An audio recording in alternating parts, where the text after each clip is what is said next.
விஜய் அவர்கள் கரூர் சென்றார்கள்.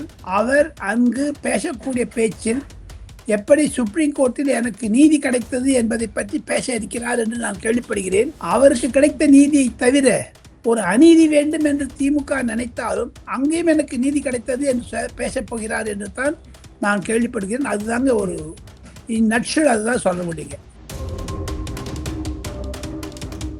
41 பேருக்கு வேலை வாய்ப்பு தரப்புறேன் என்று சொல்லிவிட்டார்களே, அதை நிறுத்துவதற்கான சூழ்ச்சி. இந்த பின்னணியில் பார்த்தீர்களே ஆனால் திராவிட முன்னேற்ற கழகம் எந்த வெள்ளத்துக்குன்னா கீழே இறங்குவாங்க தெரியுது. சட்டமன்றத்தில் எதிரொலிக்கிறது, நீதிமன்றத்தில் எதிரொலிக்கிறது, மக்கள் மன்றத்தில் எதிரொலிக்கிறது. ஆக மொத்தம் திமுக சுருங்கி வருவதை பார்க்க முடிகிறது. அவருடைய ஒரு சிறு பிள்ளைத்தனமாகத்தான் நான் பார்க்கிறேன். கரூர் சம்பவத்துக்கு உடனே அவங்க ஆட்சியில் இருந்தபோது ஏன் எஃப்ஐஆர் போடலை? அவனை எஃப்ஐஆர் போட்டு இவர் ஏன் சேர்க்கல விஜய்? இப்போ நொட்டு நோசுக்கு சொல்றாங்க இவர் போயிருக்க கூடாது, அங்க வந்திருக்க கூடாதுன்னு. ஆக மொத்தம் அவர்களுக்கு ஆஃப்டர் தாட்டா தான், பின் யோசனையாகத்தான் நான் பார்க்கிறேன். எது இருந்தாலும் கரூரில் யார் நின்றாலும் சரி, சீமான் காமன் கேண்டிடேட்டா நிற்க வச்சா கூட சரி, இல்லை ஏ டு இசட் எவன் நிற்க வச்சாலும் தோத்து போடுவாங்க. அந்த ஒரு தாக்கம் திமுக புரிஞ்சுட்டு இருக்காங்க. அதை வெளில காமிக்கிறதுக்கு பயப்படுறாங்க. ஏதாவது ஒரு குற்றச்சாட்டை சொல்லி அதான ஒரு கேண்டிடேட்டை போட்டு தேர்தல் பிரச்சாரத்தில் விஜயை திட்டுவது, அவ்வளவுதான். வேற என்ன இருக்குது?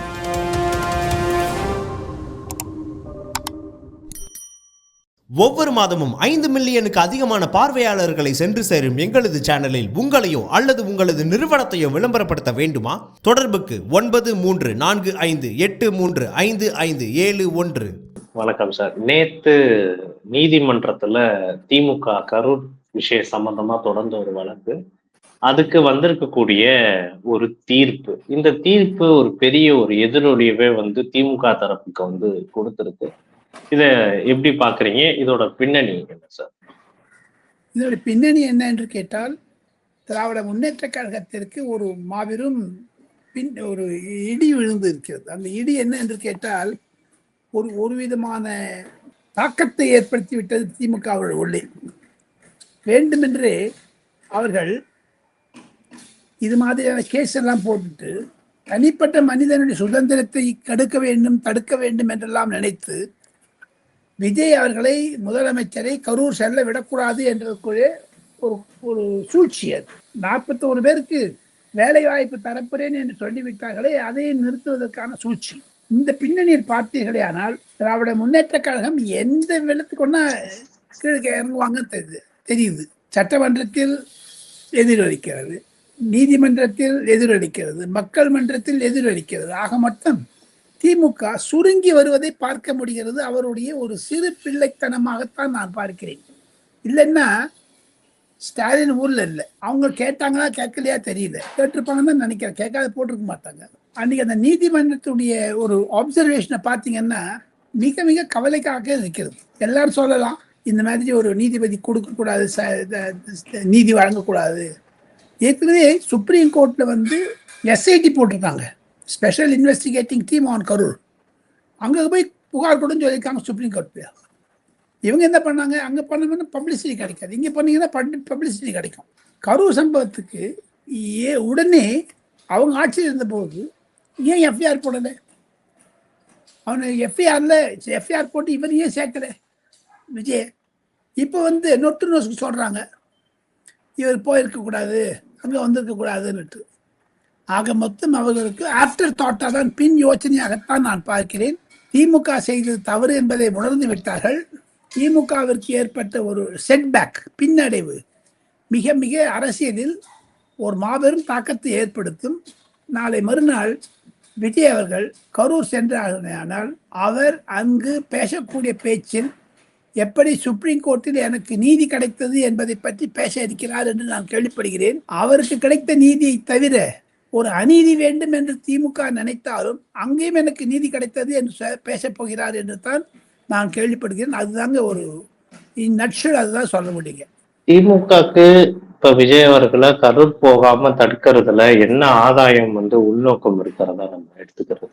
ஆதாயம் அரசியல் ஆதாயம் தான். அவர் கரூர்ல இப்போ ஸ்டாலின் நின்றாருன்னு வச்சுங்க, ஒரு ஒரு பேச்சு சொல்கிறேன், அவர் நிற்க போகிறது கிடையாது, ஏன்னா தோற்று விடுவார், டெபாசிட் போயிடும். திமுகவில் யார் நின்றாலும் சேர்த்து தோற்று விடுவாங்க கண்டபடி. இப்போ எம்ஆர் விஜயபாஸ்கர் ஜெயிச்சாருன்னு சொன்னால் கூட அந்த இடத்துல 2 ஓட்டு சேர்த்துருப்பாங்க. எம்ஆர் விஜயபாஸ்கர் ரேட்டு இப்போ டிவிகேக்கு சேர்ந்துட்டாரு. அதனால அமோக வெற்றியுடன் வெற்றி பெறுவார்கள் தமிழ் வெற்றி கழகம். அதை இவங்களால் சகிச்சு கொள்ள முடியாது. அதனால சேது மாதிரி பூச வேண்டிய அவங்க மூஞ்சில ஒரு தார் பூச வேண்டியது. இந்த பின்னணித்தான் எது இருந்தாலும் கரூரில் யார் நின்றாலும் சரி, ஒரு சீமான் காமன் கேண்டிடேட்டா நிற்க வச்சா கூட சரி, இல்லை ஏ டு இசட் எவன் நிற்க வச்சாலும் தோத்து போடுவாங்க. அந்த ஒரு தாக்கம் திமுக புரிஞ்சுட்டு இருக்காங்க. அதை வெளில காமிக்கிறதுக்கு பயப்படுறாங்க. ஏதாவது ஒரு குற்றச்சாட்டை சொல்லி அதான ஒரு கேண்டிடேட்டை போட்டு தேர்தல் பிரச்சாரத்தில் விஜயை திட்டுவது, அவ்வளவுதான். வேற என்ன இருக்குது? திருப்பி பாருங்க, விஜய் அவர்களுக்கு கரூர் ரீதியாக, கரூரில் நடந்த சம்பவத்தின் ரீதியாக அவருக்கு அரசியலில் ஒரு பின்னணி கொடுக்க வேண்டும் என்று நினைத்தார்கள். அப்பொழுது 25 செப்டம்பர்ல, கிட்டத்தட்ட 1 வருஷம் ஆக போகுது, இன்னும் ஒரு கொஞ்ச நாள்ல. அதை தவிர சங்கீதா மேடத்தினுடைய ஒரு கேஸை பெருசு பண்ணி அவருக்கு மன குடைச்சலை கொடுக்க பார்த்தாங்க பர்சனல் ரீதியாக. ஜனநாயகம் படத்தை தடை செய்வதற்கு பாரதிய ஜனதா கட்சி உடை இருந்ததோ அல்லதையோ, இவங்க அங்கே 10 member central board of film certification இருக்காங்க. அது 2 பேர் ஸ்டேட் கவர்மெண்ட்டுடைய ரெப்ரஸன்டேட்டிவ். அவங்க தான் இதை தடுத்தாங்கன்னு இப்போ வெளில வருது. எல்லா ஸ்டோரியும், எல்லா கதையும் இப்போ தான் அவங்க பூனை குட்டி வெளிலேருந்து வருதுங்க. அதை பொருளாதார ரீதியாக ஜனநாயகத்தை தடுத்தால் பட ரிலீஸை இவருக்கு 500 கோடி நின்று பாருங்க. அதை 3 அவங்க ஜெயிச்சாங்க. ஆனால் கரூர் விஷயத்தில் இதையெல்லாம் குறிப்பிட்டு பேசுவார்கள். கரூரில் தமிழ் வெற்றி கழகம் அமோக வெற்றி பெறும் என்பதுதான் என்னுடைய கணிப்புங்க. டெல்லியிலேருந்து பார்த்தா அந்த சினாரியோ தான் தெரியுது தம்பி. இன்னொரு பக்கம் விஜய் அவர்களோட அந்த ஜனநாயகன் திரைப்பட பிரச்சனை எல்லாம் தீர்ந்து சென்சார் கிட்டத்தட்ட கொடுத்துட்டதா தான் சொல்றாங்க. அபிஷியலா ஏர்ல வந்துரும்லாம் வந்து சொல்றாங்க. இப்ப திடீர்னு கிடைச்சதுக்கு என்ன காரணமா இருக்கு கூடும் சார்? ஏன்னா ஒவ்வொரு பிரச்சனைகளா விஜய் அந்த பச்சை எந்தெந்த கட் பண்ண சொன்னாலும் கட் பண்ணிட்டு இருப்பாங்க. எந்தெந்த வசனங்களை எடுக்கணும்னு சொன்னா எடுத்திருப்பாங்க. பாட்டில் வந்து ஒரு சிலது காஷ்மீரை பத்தி அந்த முஸ்லீம்கள்லாம் தொப்பி போட்டு வந்து எடுக்கணும்னு சொன்னாங்க, அதை எடுத்திருப்பாங்க.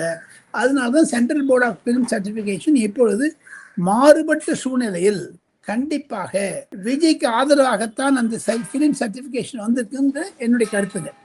அதனால்தான் அவங்க மைண்ட் ஆஃப் சேஞ்ச் கிடையாது. எத்தனையோ படம் கான்ட்ரவர்ஷியல் இருக்குது, நிறைய படம் இன்னும் சுப்ரீம் கோர்ட்லேயே பெண்டிங்கில் இருக்குது. அதுக்கெல்லாம் அவங்க ஒத்துக்க மாட்டேங்கிறதுனால தான் இப்போ இவங்க ஒத்துட்டு இருப்பாங்க. காரணம் என்னன்னு கேட்டால் 500 கோடி இன்வெஸ்ட்மெண்ட் பண்ணியிருக்காங்கன்னா அதில் இருக்கக்கூடிய பொருளாதார இக்கட்டான சூழ்நிலை பார்த்தீங்கன்னா தெரியும் தம்பி.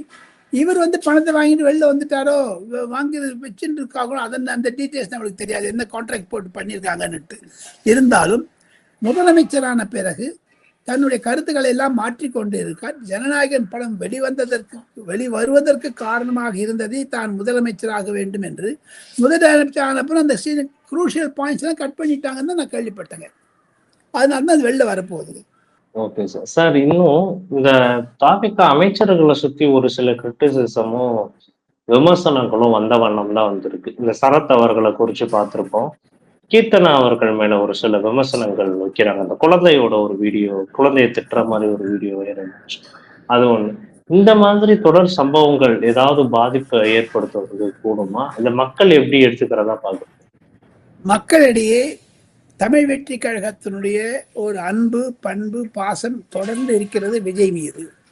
அந்த ஹனிமூன் பீரியட், தேர்நிலவு காலம் என்று சொல்வார்களே, 6 மாத காலம் அது தொடர்கிறது. பொதுமக்கள் விஜய் மீது தங்களுடைய வெறுப்புகளை காண்பிக்க ஆரம்பிக்கவில்லை. அதனால கீர்த்தனாவுடைய வீடியோவை நானும் பார்த்தேன்.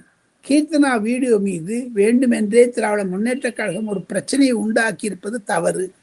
காரணம் என்ன கேட்டிங்கன்னா, இவங்க சொல்கிறாங்க, அந்த அம்மா ஒரு ஸ்கூலில் போயிட்டு உங்கள் அப்பா பேர் என்னன்னு கேட்டால், இங்கிலீஷ் கேட்டால் சொல்ல தெரியல. இது திமுக அரசை தான் குறிவைக்கிறதே தவிர தங்களுடைய கீர்த்தனாவை பற்றி ஒன்றுமே கிடையாது. ஒன்று. 2வது, 3 லாங்குவேஜ் ஃபார்முலா வந்து மத்திய அரசாங்கம் அறிமுகப்படுத்தும் போது நாங்கள் வந்து 2 லாங்குவேஜ் ஃபார்முலா தான் இம்ப்ளிமெண்ட் பண்ணோன்ட்டு தமிழ் வெற்றி கழகம், அதிமுக, திமுக, தமிழ்நாடு பாலிசியாக தான் ஹிந்தி வேண்டாம், இப்போ ஹிந்தி வேண்டாம்னு ஒதுக்கிட்டீங்க, இங்கிலீஷும் வேண்டாம்னு சொல்லிட்டீங்கன்னா தமிழ் ஒண்டி இந்த தமிழ்நாட்டில் தான் வேலை கிடைக்கும்.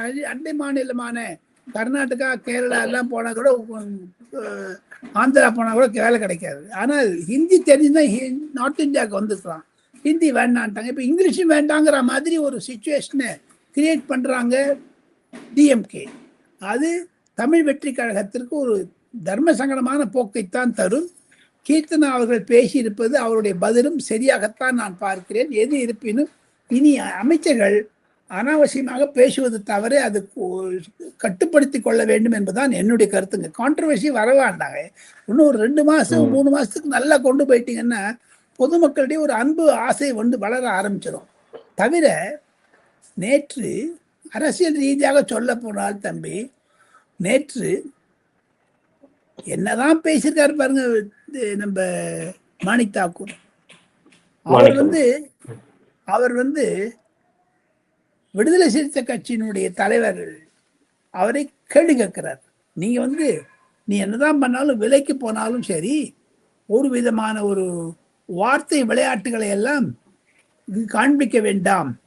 ஆட்சி அமைய ஆதரவு கொடுத்தது ஆதரவு நிலை, அமைச்சரவையில் இடம்பெற்றது தோழமை நிலை, அடுத்த நிலை கூட்டணி அமைக்கும் நிலை, இதில் கம்யூனிஸ்ட்கள் மட்டுமே ஆதரவு நிலையோடு இருக்கிறார்கள், இண்டிபெண்டா இருக்காங்கன்னு சொல்றாரு. ஆனா காங்கிரஸ், விசிகா, முஸ்லிம் லீக் தோழமை நிலையில் இருக்கிறோம், அடுத்த நிலைக்கு எடுத்து செல்வோம், அமைச்சரவையில் இடம் பெற்றாலே அதில் நீங்களும் ஒரு அங்கம்தான், வார்த்தை விளையாட்டு வேண்டாம் என்று ஒரு எச்சரிக்கை விடுத்திருக்கிறார் நம்ம மாணிக் தாக்கூர், தமிழ்நாடு காங்கிரஸுடைய பிரசிடென்ட், அகெயின்ஸ்ட் மிஸ்டர் திருமாவளவன். அது எதை காமிக்கிறது தெரியுமா உங்களுக்கு? என்னை பொறுத்த மட்டில் தமிழ் வெற்றி கழகத்தினுடைய தலைமையிடம் மீண்டும் மீண்டும் அன்புமணி ராமதாஸ் பேசுவது விடுதலை சிறுத்தை கட்சிகளுக்கு ஒரு எரிச்சலை உண்டாக்குகிறது.